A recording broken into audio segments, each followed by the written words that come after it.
श्रीमद्भागवत महापुराण एकादश स्कंद नवम अध्याय। अवधूत उपाख्यान। कुरर से लेकर भृंगी तक 7 गुरुओं की कथा।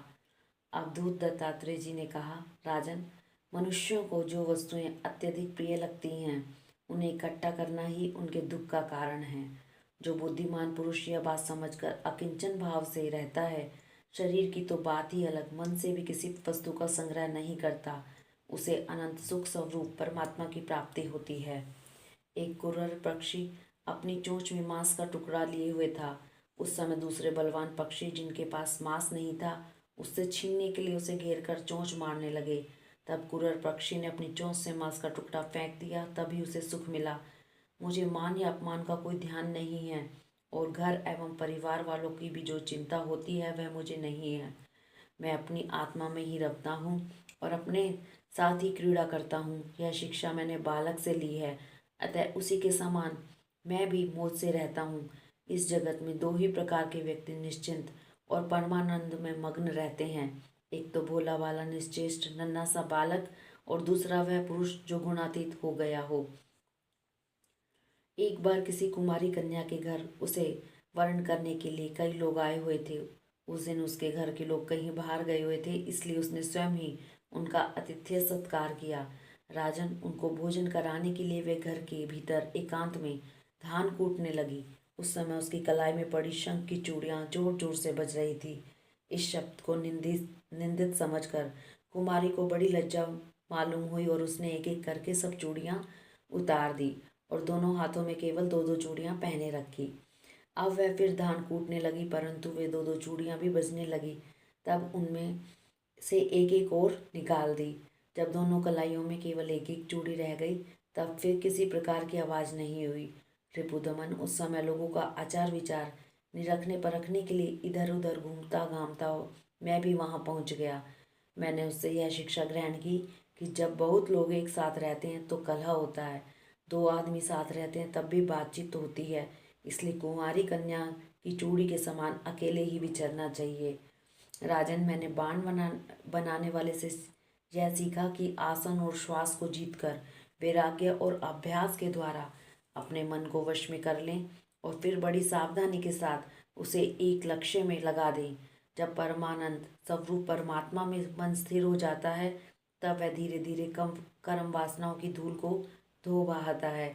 सत्व गुण की वृद्धि से रजोगुणी और तमोगुणी वृत्तियों का त्याग करके मन वैसे ही शांत हो जाता है जैसे ईंधन के बिना अग्नि।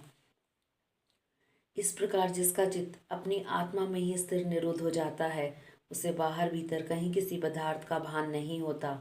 मैंने देखा था कि एक बाण बनाने वाला कारीगर बाण बनाने में इतना तन्मय हो रहा था कि उसके पास से ही दल बदल के साथ राजा की सवारी निकल गई और उसे पता तक न चला।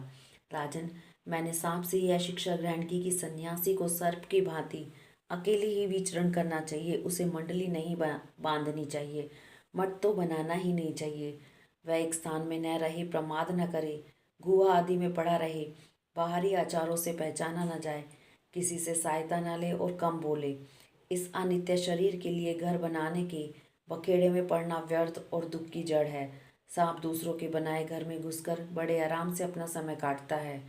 अब मकड़ी से ली हुई शिक्षा सुनो।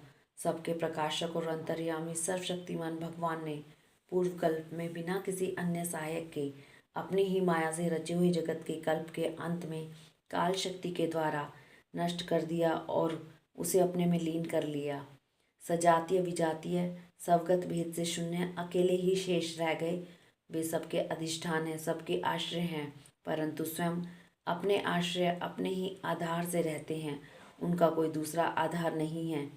वे प्रकृति और पुरुष दोनों के नियामक, कार्य और कारणात्मक, जगत के आदि कारण परमात्मा अपनी शक्ति काल के प्रभाव से सत्व रज आदि समस्त शक्तियों को साम्य अवस्था में पहुंचा देते हैं और स्वयं केवल्य रूप से एक और अद्वितीय रूप से विराजमान रहते हैं।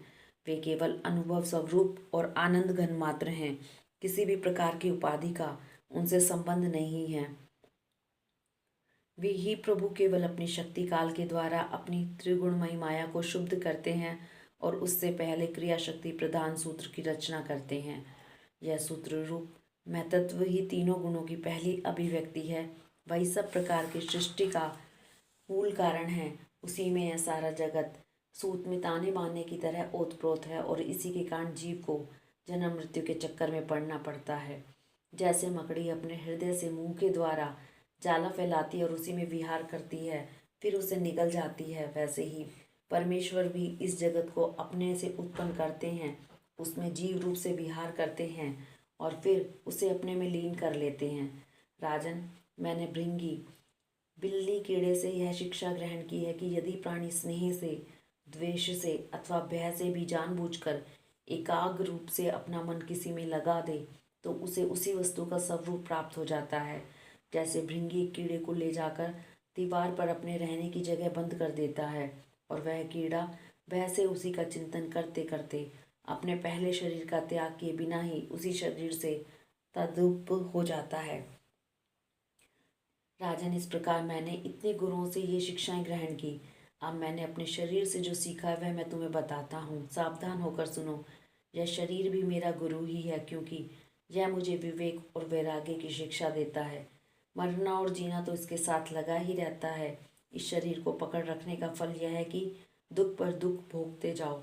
यद्यपि इस शरीर से तत्व विचार करने में सहायता मिलती है, तथापि मैं इसे अभी अपना नहीं समझता। सर्वदा यह निश्चय रखता हूँ कि एक दिन इसे सियार कुत्ते खा जाएंगे, इसलिए मैं इससे असंग होकर विचरता हूँ। जीव जिस शरीर का प्रिय करने के लिए ही अनेकों प्रकार की कामनाएं और कर्म करता है, वह स्त्री पुत्र, धन दौलत, हाथी घोड़े, नौकर चाकर, घर द्वार और भाई बंधुओं का विस्तार करते हुए उनके पालन पोषण में लगा रहता है। बड़ी बड़ी कठिनाइयां सहकर धन संचय करता है। आयुष्य पूरी होने पर वही शरीर स्वयं तो नष्ट होता ही है, वृक्ष के समान दूसरे शरीर के लिए बीज बोकर उसके लिए भी दुख की व्यवस्था कर जाता है। जैसे बहुत सी सोतें अपने एक पति को अपनी अपनी ओर खींचती हैं, वैसे ही जीव को जीभ एक ओर स्वादिष्ट पदार्थों की ओर खींचती है तो प्यास दूसरी ओर जल की ओर। जनेंद्रियां एक ओर स्त्री संभोग की ओर ले जाना चाहती हैं तो त्वचा, पेट और कान दूसरी ओर कोमल स्पर्श, भोजन और मधुर शब्द की ओर खींचने लगते हैं। नाक कहीं सुंदर गंध सूंघने के लिए ले जाना चाहती है तो चंचल नेत्र कहीं दूसरी ओर सुंदर रूप देखने के लिए। इस प्रकार कर्म इंद्रियां और ज्ञान इंद्रियां दोनों ही इसे सताती रहती हैं। वैसे तो भगवान ने अपनी अचिंत्य शक्ति माया से वृक्ष, शरीर से पशु पक्षी, डांस और मछली आदि अनेकों प्रकार की योनियां रची, परंतु उनसे उन्हें संतोष न हुआ। तब उन्होंने मनुष्य शरीर की सृष्टि की। यह ऐसी बुद्धि से युक्त है जो ब्रह्म का साक्षात्कार कर सकती है। इसकी रचना करके वे बहुत आनंदित हुए। यद्यपि यह मनुष्य शरीर है तो अनित्य ही, मृत्यु सदा इसके पीछे लगी रहती है, परंतु इससे परम पुरुषार्थ की प्राप्ति हो सकती है। इसलिए अनेक जन्मों के बाद यह अत्यंत दुर्लभ मनुष्य शरीर पाकर बुद्धिमान पुरुष को चाहिए कि शीघ्र से शीघ्र मृत्यु से पहले ही मोक्ष प्राप्ति का प्रयत्न कर ले। इस जीवन का मुख्य उद्देश्य मोक्ष ही है। विषय भोग तो सभी योनियों में प्राप्त हो सकते हैं, इसलिए उनके संग्रह में यह अमूल्य जीवन नहीं खोना चाहिए। राजन, यही सब सोच विचार कर मुझे जगत से वैराग्य हो गया। मेरे हृदय में ज्ञान विज्ञान की ज्योति जगमगाती रहती है। न तो कहीं मेरी आसक्ति है और न कहीं अहंकार ही। अब मैं स्वच्छंद रूप से इस पृथ्वी में विचरण करता हूँ। राजन, अकेले गुरु से ही यथेष्ट और सुदृढ़ बोध नहीं होता, उसके लिए अपनी बुद्धि से भी बहुत कुछ सोचने समझने की आवश्यकता है।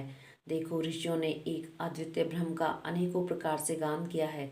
यदि तुम स्वयं विचार कर निर्णय न करोगे तो ब्रह्मा के वास्तविक स्वरूप को कैसे जान सकोगे। भगवान श्री कृष्ण ने कहा, प्यारे उद्धव, गंभीर बुद्धि अवधूत दत्तात्रेय जी ने राजा यदु को इस प्रकार उपदेश किया। यदु ने उनकी पूजा और वंदना की। दत्तात्रेय जी उनसे अनुमति लेकर बड़ी प्रसन्नता से इच्छानुसार पधार गए। हमारे पूर्वजों के भी पूर्वज राजा यदु अवधूत दत्तात्रेय की यह बात सुनकर समस्त आसक्तियों से छुटकारा पा गए और समदर्शी हो गए। इस प्रकार तुम्हें भी समस्त आसक्तियों का परित्याग करके समदर्शी हो जाना चाहिए। हरिओम तत्सत।